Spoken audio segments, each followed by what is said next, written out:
What's up everyone, it's Yambors, new video, long time no see, but I think that before I will move to Bucharest, Romania from beautiful Prague, I would like to stress some things about Eurovision, how I think about it, because I had a lot of time to think about it, and on the other hand, there is quite not so many news about the New Year's Eurovision, which will happen in Austria.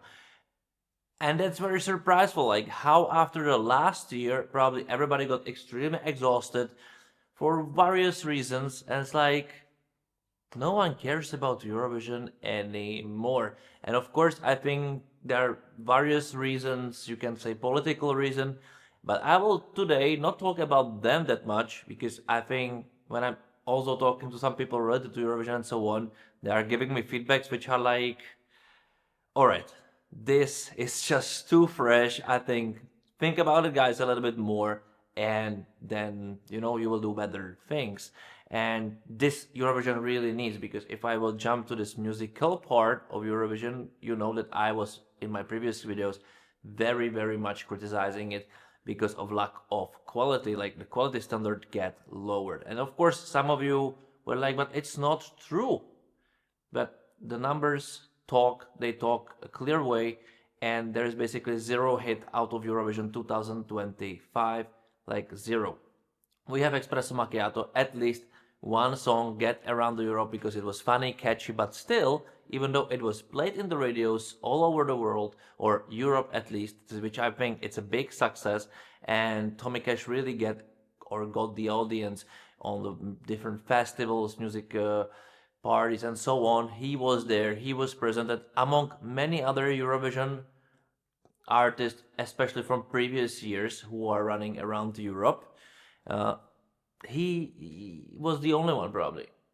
The winning song, nothing really. The public winning song, nothing really. And honestly, all of the other songs, nothing really. Some of them really worked locally. Some of them worked in a little region with a little bit similar cultural background, let's say, but nothing like a hit really appeared. Numbers are crazily low, and no one really cares about Eurovision. And this comes because of many various reasons, this lack of quality, and probably the producers didn't really pay big attention of how to approach Eurovision, and they are like degrading every single year their own craft, and also the rules are really affecting this decision, because of course if you don't have juries in semifinals and only public is determining, it changes a narrative, it gives advantage to some countries and disadvantage to the others.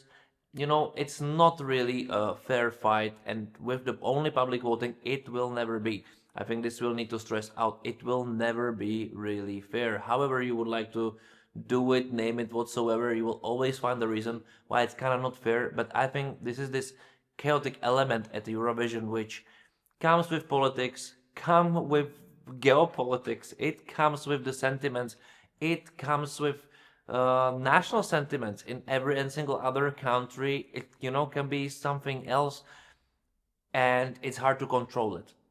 It's impossible to control it. That's why you need to juries to really balance it. Okay, but I was talking about it a lot. What I would like to talk about more likely, that Eurovision 2025 didn't need to be, or really didn't have to be, a bad Eurovision in the way of music quality. Despite it was, the national selections actually weren't that bad, and in so many other countries the selections were really heavily strong. Like Poland, I think Poland had one of the best national selections ever. I don't just now looking at how it looked in TV. Yes, this is a little bit different story, but by the music quality, by the artist quality, a crazily huge potential they had. And in my opinion, if they choose like one or two different songs, they might go for a winning Eurovision 2025. They've choose differently. They've choose something which screams too much Eurovision, and I think this also is something which is killing Eurovision spirit or Eurovision quality, is how countries and how people in the countries, especially where there's only public voting, and if some stars also are going there to their selections, are perceiving Eurovision as a very specific genre-wise combination of things, LGBT and so on, things which are making it Eurovision instead of quality. The best quality takes it all, which definitely takes quality out of Eurovision, because this is when I'm, for example, in here in Prague talking with people about Eurovision, they have their envision of Eurovision, like what it should be, how it is. I don't know, like imagine like Czech song, this year. I think this is a perfect example of it. You have a perfect product almost, and then you say like, let's add more Eurovision into it. And it flopped, it failed heavily because it lost the quality. And you can continue with Poland. They've chose, okay, an artist, amazing singing, everything, but just a Eurovision cliche, not a real quality modern thing, which they had in their selection, or something very special, but also with the quality, they've chosen differently. So the Eurovision lost the quality just from the different selection in the national selection, which it's not a problem of Eurovision, it's a problem of how people voted in that country. But we can talk about other countries, we can talk about Baltics, which they had, and like many other like amazing songs. Some of them, of course, weren't that great. Also, maybe internally, some of the countries have chosen differently, or they have, as Czechia, they should do completely different decisions than they had to do, or they did. And all those little things, from one country do a selection which is not really strong. The other country has a super strong selection, but choose probably the worst song out of it, and not speaking just about Poland. Then you have other countries who are doing it similar way, same things, dramas, international selections, and so on and so forth. And it creates this pile of Eurovision, which is like, eh. And it's all combination. If you are able to create a super strong national selection, of course, as a producer, like you can influence it, but you shouldn't, kind of, to be fair. But you really should have, you need to have it as strong as all those songs can kind of make it. If you're the national, or if you're the internal selection, you should be very aware what you are doing also as a producer, and how you are advising the artist in front of you who you after all select. Especially about Eurovision, I think so many artists, they got information from previous artists and so on, but they tell them their experience, but they, like most of those artists, has no idea how it works behind the scenes, how the preparation, directing, light design, all together, thought making really works in behind. They are more likely absorbing it for their own purpose, and so on and so forth. And then so many various information they got can really mess their head, and again reduce the quality. And I think for the feedbacks, we need to understand that there's always a variety of songs which are going to Eurovision, and then there are separated things, artists, producers, and whatsoever, whoever, who are influencing it also from the inside. The issue is with Eurovision is, in general, that I don't believe that the people who are now in charge of Eurovision and the decision making there are the best, which might be doing it, because their track record basically proves my point a little bit. That means also that I'm not sure if they are able to really receive a good feedbacking themselves also, because after all this is a one big feedback. It's not like I know how to do it. It's more about I do it somehow. It maybe fails. Okay, I give myself a feedback, not finding excuses. This is a different thing. Feedback. What I can do better. How can I adapt better? What more I can do? How much information I need to gather to give it to somebody else? How better I will command others what to do? And so on and so forth. But all of this, like if I failed one times, I don't want to do it again. And that's count also, I don't know, for Spain, we don't want to be below 20. We want to be in top 5, top 10. We have the biggest market in Europe, or one of the best or biggest markets in Europe, and we are still failing. It's not because people hate you, but it's because you're not delivering good music and good performances. This is the problem. And this also influenced Eurovision in your country, your artists who are appearing at your contests and want to do it. And it's not like Eurovision. Eurovision, it's the summary of your work.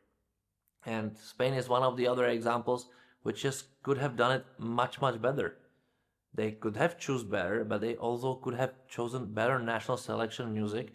Of course, now they are changing things, it feels that they gave themselves amazing feedback, and maybe other countries also did and gave themselves amazing feedbacks. And this is all about it. We can have amazing Eurovision 2026 despite all those bad rules. It just needs to have a really good people in charge of each and single country and give them time, because sometimes you cannot do changes from one year to the other because one year affecting the other year and so on. But you must be into it. It's like Eurovision, and work about Eurovision or around Eurovision cannot be just about having a work or a status. It must be a little fanatism in it, passion, passion for winning, finding a formula for winning, and not formula for winning, but more likely a formula and system how to manage a continuous quality, and not like upside down drops and random results. Because random results like Austrian, for example, which I would say random result, can really happen. Okay, this is like a very good choice in the very right moment, but kind of a random, non-systematic. But there are countries who are doing systematically very, very good job. Some year a little bit worse quality, some year much better, but they're somehow oscillating at some, quality status. But most of the countries are like that. And I think if most of the countries are actually copy, or not copy, because you must understand why you are copying something, but you do things which make sense for you not to, oscillate, the quality will completely rise up. And to do it, you can also help it with changing of the rules a little bit, forcing a better quality demand directly from Eurovision, because that will give you much bigger variety.